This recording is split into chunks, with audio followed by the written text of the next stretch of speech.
11. So now we are start to present about the critical thinking presentation. So what is critical thinking and why is it so important? Critical thinking is a skill of using and assessing a reason for evaluations to help us in our daily life. So that's why it's very important in our daily life to assess and evaluate for different reasons. Yeah. And next, I'll talk about key elements and also the process. Firstly, there are 12 key elements in critical thinking, which is very logic. First is the premises, and second is inference. Third is evidence, and next is assumptions, and implication, consistency, relevance, clarity, validity, soundness, counter arguments, and lastly also rationality. These 12 elements are very important in logic critical thinking, which help us a lot in our daily life and very useful in our daily life. I'm going to talk about how does elements of logic in critical thinking relate to global or societal issues. The element of logic in critical thinking play an essential role in solving global issues by helping society make rational decisions, solve complex problems, and develop fair policies. Making decisions based on logic and facts is crucial in addressing any global issues, as poor decision making will result in societal problems, ineffective policies, and spread of false information. Global issues such as political conflicts, public health crises, and economic instability require careful analysis, evaluation of evidence, identification of biases, and logical reasoning to determine underlying causes, assess possible impact, and develop effective solutions. Since these global issues are often complex and interconnected, applying logical thinking ensures better problem solving and decision making. For example, during global health emergencies such as COVID-19 pandemic, logical analysis help government assess scientific data, counter misinformation, and implement effective health policies. Similarly, political conflicts such as Russia-Ukraine war involve misinformation strategy that influence public opinion and global reactions.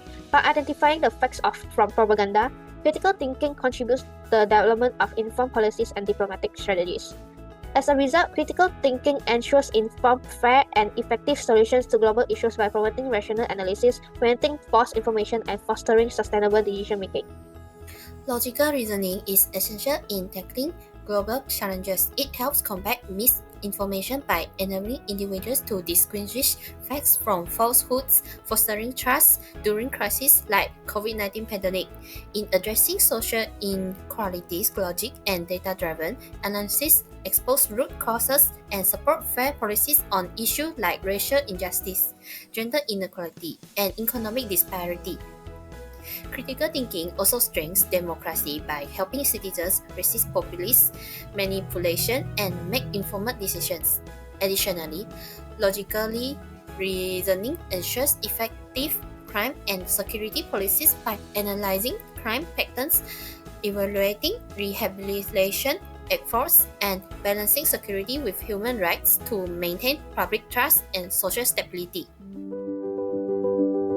We will talk about the background of the El Salvador case study. So, first, El Salvador has two most notorious gangs, which is Mara Salvatrucha MS-13, and also two factions of Barrio 18. So these two gangs have actually committed a lot of crimes. With the most recent case was allegedly have murdered about 87 people in a span of 3 days, which has immediately led the current president of El Salvador, Nayib Bukele, to make a state of emergency to arrest the gang members as well as collaborators in a span of 20 months. So during this duration, several raids have been made in areas where the gangs were present, which they have arrested around 72 to about 77,000 people. Although these have already significantly reduced the crime rate, specifically in homicides, it does raise concerns in arbitrary arrest, overcrowded prison, torture, and also mass deaths in custody. In this section, we will talk about the use of elements of critical thinking and their implementation in the Salvadorian case. First, we have the premises. Before Nayib Bukele took office in June 2019, El Salvador had one of the highest homicide rates in the whole world. High level of gang-related violence characterized this period. This alarming statistic reflected a long-standing struggle with a violent crime, leading to Bukele's commitment to implement aggressive measures. Then comes the inferences. The policy expects short-term crime reduction through aggressive policing and mass arrest, believing that a more substantial police presence will deter criminal activities.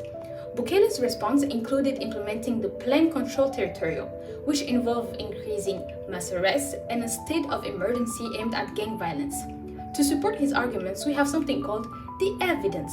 In 2018, the country recorded around 3,000 homicides with a homicide rate of approximately 51.5 per 100,000 citizens, which is humongous. These statistics are relevant to the issue, which make the arguments stronger. After having the solid foundation of critical thinking, we need to maintain the consistency of our argument and a rational side at them. To enhance credibility, support persuasive efforts, and promote thoughtful discourse, making them essential components. The policies are consistent with Bukele's broader agenda to portray a strong, decisive figure who addresses public safety and resonates with the citizen's desire for security. A rational approach to it, to tackling the crime problem, is demonstrating uses quantitative data such as the statistic we talked about earlier, arrests, homicide rates, to support and carry out policies and prove their efficiency. However, in critical thinking, there are two sides to the coin. Indeed, critics argue that such measure may not address the underlying social issues contributing to the crime, which is what we call the counter-argument.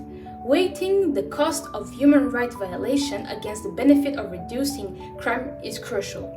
Where the aggressive enforcement tactic, including mass arrests and militarized policing, may lead to severe human rights violation, eroding civil liberties, and ultimately failing to address the root cause of the crime, which would result in long-term societal instability, but also a lack of trust from the citizen to the government. As for me, I'll tell you about crime rates in El Salvador under Nayib Bukele. This case study looks at how Bukele's strict security policies have affected crime rates and communities in El Salvador. Community impact. Public trust, lower crime rates boosted trust in law enforcement, but mass arrests raised human rights concerns. Safety perceptions. Many feel safer, through some fear government overreach. Social cohesion. Strong policing divides opinions, some support it, others fear abuse of power. Economic consequences. Positive. Safer environments can attract investments and tourism. Negative. Prioritizing security may cut funds for education, healthcare, and social programs. Contradiction.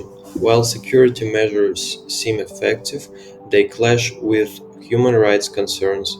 International criticism of mass arrests could hurt El Salvador's reputation, deterring foreign investment and aid.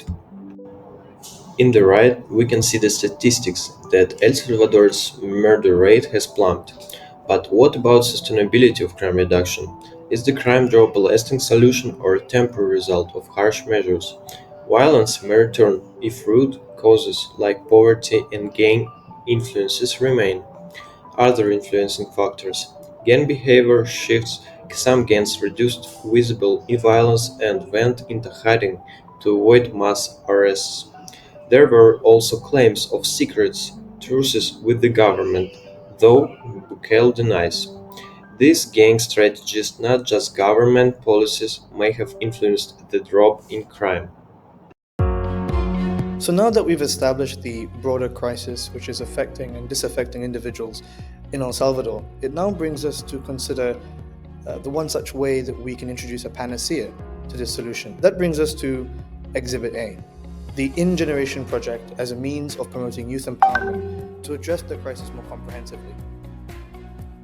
Following from this, we can see that El Salvador faces all sorts of issues, and when viewed holistically, we can see the sorts of factors that inevitably bring El Salvador to its knees.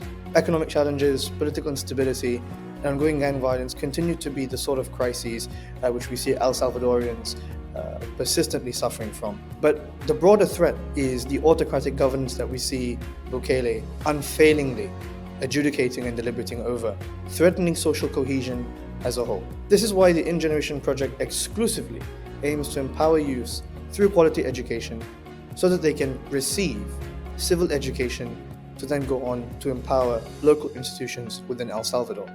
We can see also, for example, the success that this has also seen in Malaysia, for example. In Malaysia, civil education has also promoted a healthy approach towards democracy, and which also then empowers young leaders to speak up against authoritarian governance and to promote democracy and to also strengthen local support systems, etc. Next, I will talk about government-sponsored skilled development abroad. El Salvador could send citizens abroad to gain specialized skills and knowledge through government-sponsored programs. In countries with successful models such as Norway or Germany, and apply these insights to initiatives like the Youth Ready programs. Upon return, they share their expertise with local communities, contributing to national growth.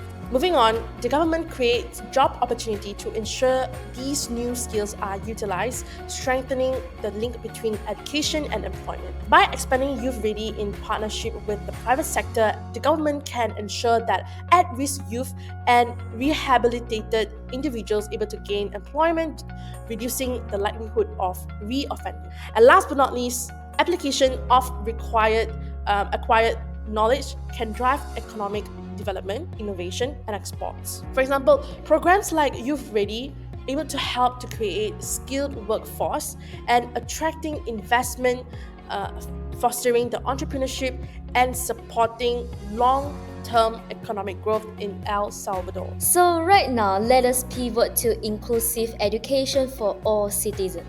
In El Salvador, many children are unable to complete their schooling and have low adult literacy rates compared with other nations. So, ensuring accessible education for all, raising awareness of its importance, expanding scholarship for study abroad, and developing talent across various fields are some of the effective ways to drive the national progress. And moving on to the improvement of legislative and judicial system. It is essential to re-examine and adjust laws for greater transparency. Educating all citizens, including inmates, on ethics, morality, and logical compliance is crucial in fostering a culture of accountability and integrity. And strengthening human rights protection by closing legal loopholes safeguard a fairness and justice society. By prioritizing judicial education, the country is able to create a foundation for more informed, just, and inclusive community. As for the next part, we're going to be looking into societal impact and national progress. To improve our overall morality and ethical standard is one of our broad proposals for societal impact and national progress, which specifies to reduce crime rate by providing alternative income opportunities through education. Other than that, to enhance critical thinking and analytical skills for better decision making, as well as to foster a culture where people make lawful and logical decisions. We're going to be moving on to the rationale for building the Inspire Next Generation project. There are many reasons behind these broad proposals. As you may know, addressing root societal issues through education prevents recurring problems. It also empowers individuals to differentiate right from wrong and enhances decision-making by reducing logical fallacies. On top of that, education also promotes social mobility and mindset transformation. It strengthens human rights awareness as well as provides lawful alternatives to crime-reducing gang involvement. In conclusion, the necessity of critical thinking in El Salvador is paramount. Given its complex social-political landscape, economic challenges, and historical context, the country's history of civil war, gang violence, and political polarizations highlight the needs for an informed and discerning citizenry.